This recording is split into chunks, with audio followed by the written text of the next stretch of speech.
ඔයත් ඔයගේ බිස්නස් එකට ඔයාගේ පර්සනල් නම්බර් එක යූස් කරනවා. එහෙනම් සමහර විට ඔයා ඉස්සරහට ස්කෑම්ස් වලට මුහුණ දෙන්න පුළුවන්. මම මේක ඔන්ලයින් බිස්නස් එකක් ඇතුළේ සිද්ධ වෙන්න පුළුවන් ස්කෑම්ස් ගැන කතා කරන වීඩියෝ සීරීස් එකේ part 3.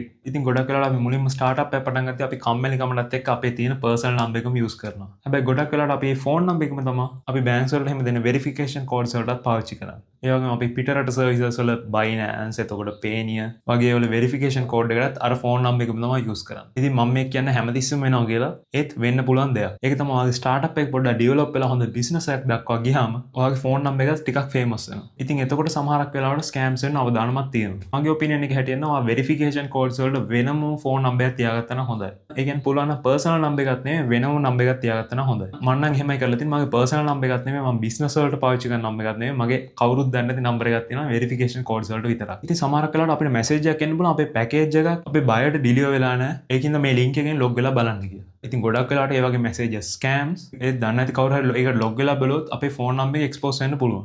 ඉතින් අපි අර වෙරිෆිකේෂන් කෝඩ්ස් වලත් ඒ ෆෝන් නම්බර් එකම නම් යූස් කරලා තියෙන්නේ. ඒ කියන්නේ අපි පර්සනල් නම්බර් එකම නම් යූස් කරලා තියෙන්නේ. එතන අවදානමක් තියෙනවා. මම ඒකයි කිව්වේ බිස්නස් එකට වෙනම නම්බර් එකක් තියාගන්න හොඳයි කියලා. ඉතින් ඔයාලගේ ඔපිනියන් එක මොකද්ද මේක? ඔයාලත් මේ වගේ ස්කෑම්ස් වල මුහුණ දීලා දිනනවා. එහෙනම් කමෙන්ට් එකක් දාන්න මොකද ඒක අපි හැමෝටම වැදගත් වෙයි.